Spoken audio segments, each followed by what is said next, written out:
Hot seat में एक बार फिर आपका स्वागत है। हमारे साथ है शिवसेना के नेता उद्धव ठाकरे। उद्धव जी, इस महाराष्ट्र के चुनाव में सबसे बड़ा मुद्दा आपके सामने क्या है? क्या एक ही मुद्दा है कि किसी भी हालत में इस सरकार को निकालो, जो कांग्रेस एनसीपी की सरकार है? आप क्या लोगों को दे रहे हैं? एक मुद्दा जरूर है कि सरकार तो बदलनी चाहिए। सवाल ये उठता है क्यों? मुझे एक ऐसा कारण मुझे बताओ कि उस कारण के लिए सरकार नहीं बदलनी चाहिए। महंगाई तो बढ़ती जा रही है, गांव-गांव में तो बिजली नहीं है। आपको याद है पिछले 5 साल में या 10 साल में नई इंडस्ट्री महाराष्ट्र में आई है? सर, लेकिन ये बताइए, क्या आप कह रहे हैं कि अगर शिवसेना की सरकार आए तो बिजली का प्रॉब्लम खत्म हो जाएगा? क्या आप कह रहे हैं कि महंगाई कम होगी? 95 में आपकी सरकार आई थी, तब से बिजली का प्रॉब्लम पहली बार शुरू होने लगा जब एनरॉन का प्रॉब्लम आया था। ये मैं पूछ रहा हूं कि आपके आने से क्या बदलेगा? हमारी जब सरकार थी तब हमने 5 जीवनावश्यक जो चीजें हैं, जैसे दाल है, चीनी है, चावल है और मतलब तेल भी है, उसके जो दाम थे 5 साल हमने रोक कर रखे थे। अगर आपके गवर्नमेंट ने अच्छा काम किया था तो फिर आपकी सरकार 99 में चली क्यों गई?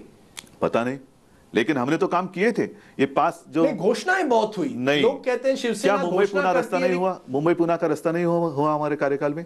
5 साल पहले जो आपकी छवि एक तरह से मी मुंबईकर से जुड़ी गई थी, जो लोगों को लगा वो उत्तर भारतीयों के खिलाफ लगा लोगों को कि आपने कैंपेन शुरू किया था, मुंबई का कैंपेन जो उत्तर भारतीयों के खिलाफ था। आज वो कैंपेन राज ठाकरे संभाल रहे हैं और आपने अपना ध्यान एक तरह से विदर्भ, मराठवाड़ा, किसानों पर लगा। मुंबई की अगर मैं बात करूं तो मुंबई की भी एक क्षमता है, जैसे हर एक चीज की होती है। तो क्या आप भी मानते हैं, जैसे राज ठाकरे कह रहे हैं कि परमिट होना चाहिए कि जो भी आए मुंबई में उसे परमिट देना चाहिए? परमिट की बात और उनमें क्या फर्क है? फर्क ये है कि ये बात जो है वो बाला साहब ने 66 में कही थी, पहले दसरा रैली थी। क्या आप भी उसको मानते हैं? आज माननी चाहिए। और इसलिए मैंने कहा कि किसी ने मुझे कहा था कि आपकी पार्टी रीजनल है, तो मैंने कहा हमारी रीजनल जरूर है लेकिन वो ओरिजिनल है। लेकिन हम किसी पार्टी से खुश नहीं, हमने किसी के मुद्दे नहीं चुराए। भारतीय के खिलाफ हो गए। अगर आप उत्तर भारतीय नहीं, सुनो, एक बात मैं यही कहना चाहता हूं कि क्षमता से अधिक कुछ बात होती है तो वो स्थिति संभाली नहीं जा सकती। हर एक प्रांत को अपनी अपनी सरकार है, हर एक प्रांत को अपना अपना मुख्यमंत्री है।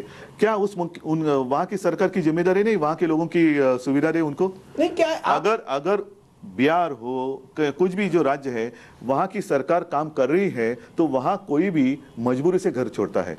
मेरे घर में खुशी से मैं तंग आ गया हूं, अब मैं भीख मांगने जा रहा हूं, ऐसे कोई घर नहीं छोड़ता। ये मुझे बताइए कि हिंसा जो एक तरह से शिवसेना से जुड़ी जाती थी, क्या आप उससे भी दूर हट रहे हैं? क्या आप मानते हैं कि कहीं ना कहीं शिवसेना ने गलती की? कुछ जिस तरह से दंगे हुए, जिस तरह से कितने दंगे शिवसेना ने किए? क्या आप ये नहीं मानते कि लोगों को लगा कितने दंगे शिवसेना ने किए? बताइए ना मुझे। हुए 84 में दंगे हुए, 92, 93 में। किस लिए? कारण क्या था? 92 में जो आप बोल रहे हैं, क्या शुरुआत शिवसेना ने की थी? तो आप शिवसेना ने शुरुआत कितने दंगे की आप, और शिवसेना ने कितने दंगे किए मुझे आप बताइए। लोगों को आप लोगों को छवि हो गई रिप्रेजेंट कर रहे हैं। एक छवि हो गई थी शिवसेना की कि दंगाई पार्टी है। क्या आप उस छवि को दूर हटाने की कोशिश कर रहे हैं? बात नहीं है। शिवसेना ने कभी भी दंगे की शुरुआत नहीं की है। 92-93 में जरूर मुंबई को हमने बचाया, लेकिन उस वक्त अगर शिवसेना रास्ते पे नहीं उतरती, क्या सरकार काबिल थी?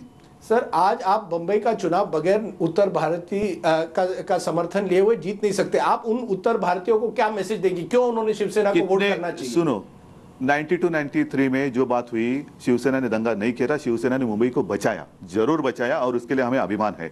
क्या उसमें उत्तर भारतीय नहीं बचे? क्या शिवसेना ने सिर्फ मराठी मानुस को बचाया? अच्छा, जब भी कोई आपत्ति आती है तो खून देने के लिए जो शिवसैनिक कतार लगाते हैं, क्या हम पूछते हैं कि हमारा खून किसको जा रहा है? अब एक आखिरी का सवाल जो है, बाला साहब जब 95 में आपकी सरकार बनती है, मनोहर जोशी को मुख्यमंत्री बनाते नहीं बनते, कहते हैं रिमोट कंट्रोल मेरे हाथ में है। क्या उद्धव ठाकरे अगर शिवसेना का भगवा लहराए मंत्रालय पर, खुद मुख्यमंत्री बनेंगे? सही जवाब दीजिए। आप तैयार हैं? तैयार है वो जिम्मेदारी निभाने के लिए? सही जवाब यही है कि आज भी रिमोट कंट्रोल बाला साहब के हाथ में है। नहीं, ये आप उस जवाब का उत्तर नहीं दे। क्या आप तैयार हैं? क्योंकि लोगों को लगता है एक फर्क आ गया है कि आप तैयार हैं, जिस तरह से बाला साहब उस समय तैयार नहीं थे। आपकी राजनीति थोड़ी अलग है। मैं जिम्मेदारी से कभी पीछे नहीं हटा, लेकिन मेरा कुछ अपना वैयक्तिक सपना नहीं है कि मुझे ये चाहिए वो चाहिए, नहीं है। अगर बाला साहब आपको कहें कि उद्धव आपको अब कमान संभालनी है, आपको मुख्यमंत्री बनना है, आप तैयार रहेंगे? हम दोनों पिता और पुत्र एक दूसरे को अच्छी तरीके से समझते हैं और इसीलिए मैं यही कहता हूं कि ये जो अधिकार है वो पूरा उनका है। यानी जब उन्होंने, जैसे आपने कहा, अभी भी रिमोट कंट्रोल उन्हीं के हाथ। बिल्कुल। उद्धव जी, आपने हमसे बात की, बहुत बहुत शुक्रिया।